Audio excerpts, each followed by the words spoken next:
Hello class 11। तो कैसे हैं आप सब? आई होप आप सब अच्छे होंगे और मस्त होंगे। स्वागत है आप सभी का हमारी इस प्रारंभ सीरीज के अंदर। और ये सेशन चल रहा है हमारा 2025-2026 का बच्चों। आज की इस क्लास के अंदर हम एक नया चैप्टर कैश बुक के बाद में स्टार्ट करने वाले हैं और इस चैप्टर का नाम बिल्स ऑफ एक्सचेंज है बेटा। जी हाँ बच्चों, bills of exchange.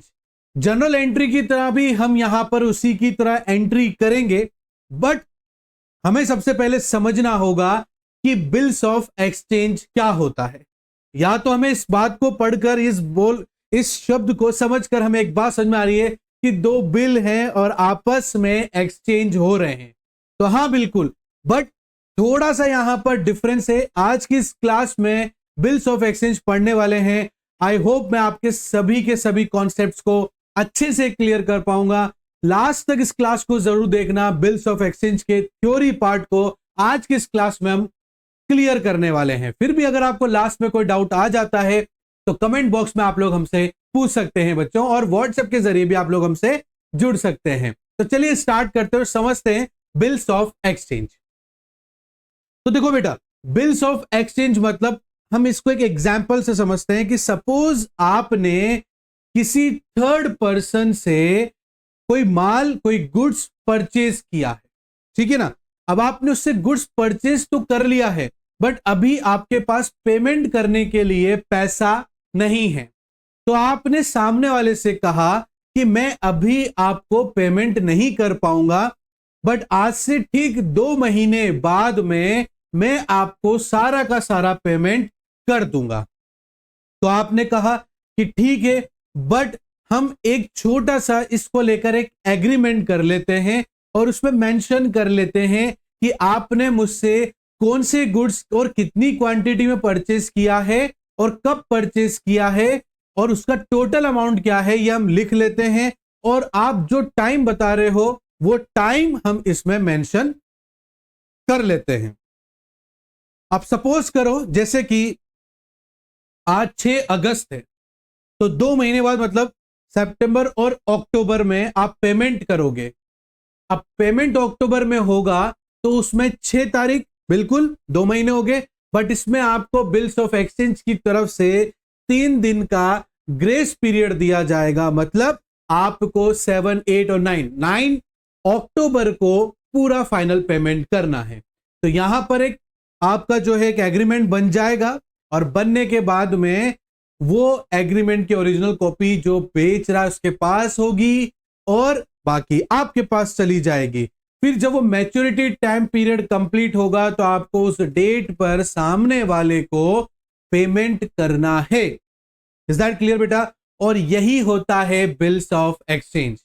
I hope clear हुआ होगा बेटा। और ये बिल्स ऑफ एक्सचेंज है ना, एक जो है नेगोशिएबल इंस्ट्रूमेंट होता है। एक हम इसको जो है इस्तेमाल कर सकते हैं किसी भी थर्ड पर्सन को देने के लिए।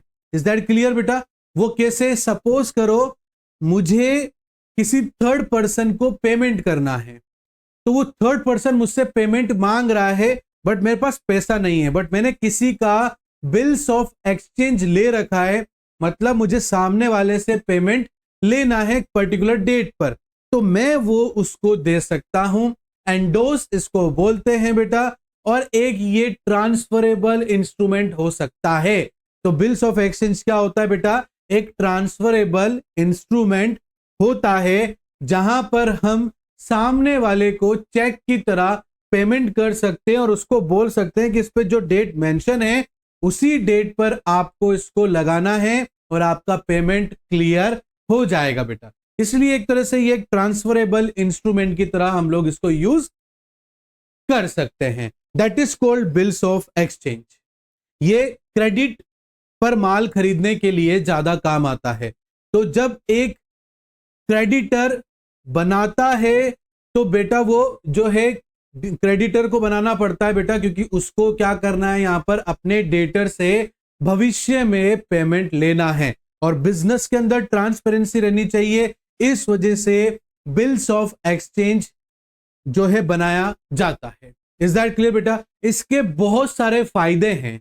अब इसके क्या क्या फायदे हैं एक और एग्जांपल लेते हैं और समझते हैं। देखो इसमें मैंने एक तो आपको एंडोस वाला सिस्टम बताया बेटा, ठीक है ना, कि आप जो है किसी थर्ड पर्सन को दे सकते हो। जैसे सपोज करो मैंने राम को कोई माल बेचा, बट राम ने बोला कि मैं अभी 2 महीने तक पेमेंट नहीं कर सकता, तो हमने बिल्स ऑफ एक्सचेंज कर लिया। अब 2 महीने बाद राम मुझे पेमेंट करेगा, ठीक है बेटा, बट मेरे को भी किसी थर्ड पर्सन को पेमेंट करना है, तो मैंने क्या करा, उस बिल्स ऑफ एक्सचेंज को, क्योंकि वो मेरे पास में है बेटा, अब बिल्स ऑफ एक्सचेंज 2 तरीके से बन जाएंगे।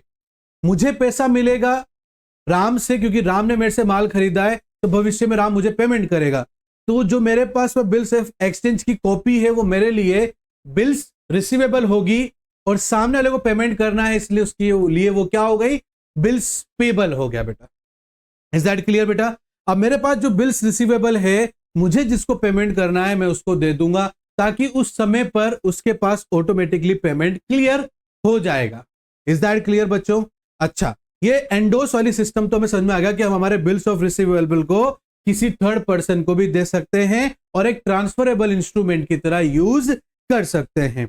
सपोज करो बेटा कि मैंने राम को कोई माल बेचा, राम ने मेरे साथ बिल्स ऑफ एक्सचेंज किया, मेरे पास बिल्स रिसीवेबल रखा हुआ है और 2 महीने तक मेरे को पेमेंट नहीं मिलेगा, क्योंकि 2 महीने के बाद का वादा हुआ है। मतलब अब मैं 2 महीने तक सामने वाली पार्टी को परेशान नहीं कर सकता हूं पेमेंट के लिए, मुझे 2 महीने का इंतजार करना पड़ेगा बेटा। अब सपोज करो उस 2 महीने के बीच में अगर मुझे जरूरत पड़ गई तो मैं कहां जाऊंगा, और मेरे पास कहीं और दूसरी जगह से भी सोर्सेस नहीं बन पा रहे हैं और मुझे पैसा अर्जेंट में चाहिए, मेरे को कहीं से भी सोर्सेस नहीं मिल पा रहे हैं। अब उस केस में मैं क्या करूंगा, मैं उस पार्टी को फोर्स भी नहीं कर सकता कि यार मेरे को कहीं से पेमेंट लाके दो, क्योंकि मैंने उसके साथ एक तरह से एक एग्रीमेंट साइन कर लिया है, तो समय से पहले मैं उसको परेशान नहीं कर सकता। अब मैं क्या करूंगा इस केस में, तो मैं यहां पर मेरे पास में एक ऑप्शन है कि मैं बैंक के पास जाऊंगा और बैंक को बोलूंगा कि देखो ये मेरा बिल्स ऑफ एक्सचेंज है, ये मेरे पास उसका बिल्स ऑफ रिसीवेबल है, मैंने फलाना मतलब जो राम पर्सन है उसे जो है मैंने यहां पर माल बेचा है और उसने मुझे भविष्य में वादा किया है 2 महीने का, क्यों 2 महीने बाद मुझे पेमेंट कर देगा बच्चों। Is that clear? अब मुझे पड़ गई है जरूरत पैसों की बहुत ज्यादा, और मेरे पास कहीं से सोर्सेज भी नहीं बन पा रहे हैं पैसों को निकालने के लिए, तो प्लीज ये जो बिल्स ऑफ एक्सचेंज है, रिसीवेबल है, ये प्लीज आप अपने पास रख लीजिए और बदले में मुझे पैसे दे दीजिए। तो बैंक ऐसा कर सकता है बेटा, बैंक करता है ऐसा कि लोगों के बिल्स रिसीवेबल अपने पास रख लेता है और बदले में उनको एक नॉमिनल फीस होती है उनकी, वो चार्जेस काट के बाकी पूरा पैसा वो मुझे दे देंगे। अब ये जो प्रोसेस बैंक और मेरे बीच में हुआ है, इस प्रोसेस का नाम है डिस्काउंटिंग ऑफ बिल। क्या बोलेंगे बच्चों इसको? डिस्काउंटिंग ऑफ बिल इसको हम लोग कहेंगे, कि जब भी हम बैंक के साथ में हमारे इस ट्रांजैक्शन को हम लोग कंप्लीट करते हैं, that is called discounting of bill. I hope आपको ये समझ में आया होगा कि बिल्स ऑफ एक्सचेंज एक्चुअल में होता क्या है। देखो इसकी डेफिनेशन भी मैं आपको पढ़ाता हूं बेटा, देखो क्या लिख रखा है।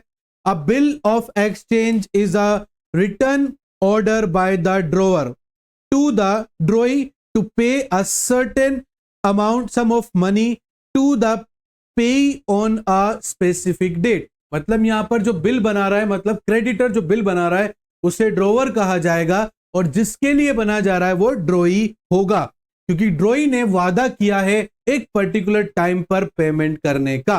आगे और क्या लिखा हुआ बेटा? It is defined under the negotiable instrument act 1881।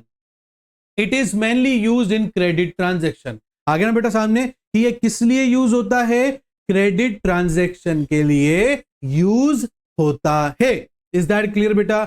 आ रही बात समझ में बेटा? इसमें एक्यूमुलेटेड भी बिल्स होते हैं और ट्रेड बिल्स भी होते हैं, ठीक है ना। इसको मैं धीरे धीरे आपको समझाऊंगा, बट यहां पर मोस्ट इंपॉर्टेंट समझने के लिए बात जो थी वो यही थी कि बिल्स ऑफ एक्सचेंज जब भी उधारी में माल खरीदा और बेचा जाता है, जब यूज किया जाता है बेटा।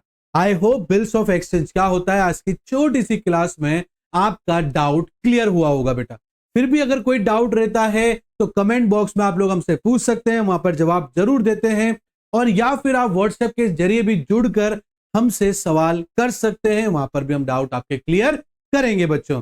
तो आज की क्लास कैसी लगी बेटा आपको जरूर कमेंट बॉक्स में बताना है, और साथ ही साथ में लाइक करना है वीडियो को, सब्सक्राइब करना है चैनल को और शेयर करना है अपने सभी दोस्तों के साथ में।